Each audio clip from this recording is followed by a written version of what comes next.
我8岁那年就已经开始杀人。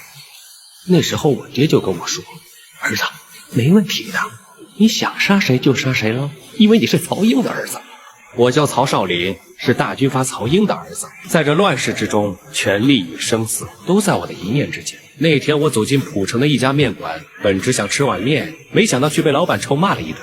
曹英不是狗军阀吗？这个王八蛋狗军阀的儿子曹少林更是王八蛋，畜生里的畜生。畜生里的畜生，你跟他有很大仇啊？对呀，要不是那个曹少林猪狗不如的王八蛋滥杀无辜，那群小孩怎么会家破人亡？我表妹会那么惨吗？看，表妹来了。我没想到这家伙竟然这么大胆子，不过这也让我来了兴致。于是等老板走后，我和那个女孩玩起了个小游戏。我手持金枪和她打赌，若是面里有葱花，这房间里的人就都得死。这儿的招牌是葱香牛肉面，老板定会习惯性撒上葱花。我心里想着，嘴角不自觉上扬，仿佛已经看到了那血腥的场景。可我没想到这次老板竟然没放葱花，而且还多切了几片牛肉。我一脸不可置信。女孩紧绷的神经倒是松懈了些，可我怎么会就这么放过他们？我冷冷开口：“我不吃牛肉。”话音刚落，我便举起了枪，毫不犹豫地打死了面馆老板。那女孩还想阻拦我对小男孩下手，可她一个弱女子怎能挡住我？随着一声枪响，小男孩也倒在了血泊中。接着我顺手解决了他，女孩还在微微抖动。我心中的杀戮欲正盛，又扣动扳机，却发现枪里没子弹了，真是扫兴。听到声响的保卫团很快就来到了面馆，我故意装出一副害怕的样子，只是为了逗逗他们，想看他们能玩出什么花样。这几个保卫团的蠢货以为抓住我就能伸张正义了，简直可笑至极。在这弱肉强食的世道，权力才是一切，我动动手指就能让他们这些小人物灰飞烟灭。他们把我抓到了祠堂公开审讯，那些村民一个个义愤填膺，嚷着要将我就地正法。他们根本不知道我是谁，还真以为能把我怎么样。我跪在地上，一脸委屈的解释说那小孩抢我枪，枪走火，老板又来打我，我才开的枪。没想到他们居然不信，说我是故意杀人。我无所谓的笑了笑，在我眼里，这些人的命就如同蝼蚁，死了便死了，有什么大不了的？那团长杨克南竟判定我死罪，明天一早执行。他话音刚落，我就笑得更加癫狂。他以为能定我的罪，真是笑话。我8岁就跟着父亲杀人，什么样的场面没见过？这世道谁有权利谁就是王法。我心里有了个邪恶的想法，我要让他们知道他们根本斗不过我。这时曹军上校张毅来了，他实力倒是不错，轻松就放倒了那些阻拦他的保卫团成员。少帅，属下该死，来迟了。我看到他心中暗喜，知道局势要变了。张毅让杨克南放人，可那杨克南竟丝毫不惧，还拿律法说事。张毅扬言曹军很快就会杀到，若不放人，全城百姓都得遭殃。杨克南却死死掐住我的脖颈，威胁张毅。这局面真是有趣极了。我给张毅使了个眼色，他明白我的意思，还和我威胁村民，说明早来接我，要是敢怠慢，这城就会变成地狱。那些村民吓得浑身乱颤，我看着他们的样子，心中满是不屑。张毅走后，豪绅就第一个出面让放了我，还说向我磕头认错就可免一死，真是可笑至极。杨克南铁了心要秉公执法，还准备向护国军求助，和曹家军死磕到底。他越这样，我就越兴奋。我要让他知道，他的坚守在绝对权力面前一文不值。给你玩个游戏，就那一天，我要你亲手放出去。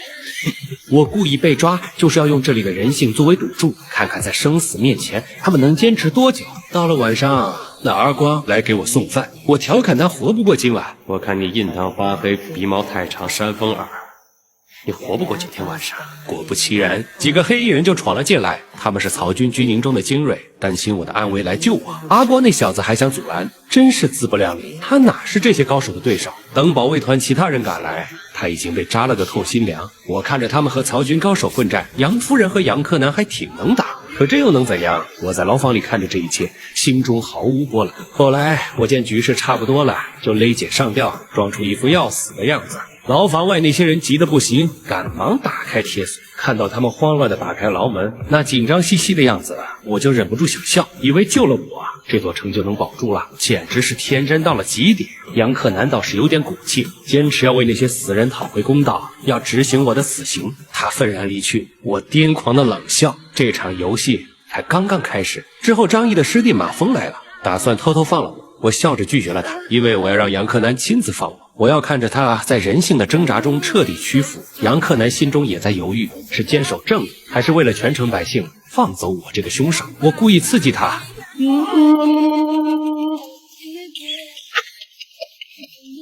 他果然坚定了不放我的决心，可其他村民不这么想，他们跪在杨克南面前祈求放了我，就连保卫团成员的父母也在其中。那些队员在父母的威压下也纷纷跪地。杨克南绝望又痛心，他知道大势已去，辞去了保卫团团长一职，让村民自己决定。隔天，杨克南让妻子带着女儿先走，自己留下来善后。他想用自己的性命平息我的怒火，真是愚蠢。之后，好生们带着村民来到大楼前，准备砸门放我却突然喊停，我要让杨克南亲自放我。这时张毅带着军队赶到，我大骂他是废物，要不是我爹养着他，我早把他给宰了。杨克南从人群中走出，拿出钥匙打开牢门，亲自给我开锁。我赢了，他输在了人性的软弱上。接着我故意当着所有人的面嘲讽他，怎么样？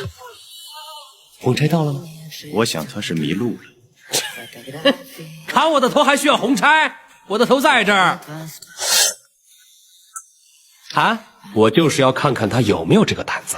之前他信誓旦旦要将我这个杀人凶手绳之以法，还那些死去的人一个公道。可现在呢，在全城百姓的生死面前，他那可笑的原则根本不堪一击。在绝对的权力和残酷的现实面前，他所谓的正义一文不值。我就是要不断刺激他，让他在痛苦和挣扎中煎熬。他以为放了我就能保住这座城，太天真了。其实从一开始我就没打算放过这里的任何人。我命人将他绑起来，去了豪绅们的夜袭。在夜袭上，豪绅为了替自己开脱，一直在那喋喋不休，听得我心烦意乱。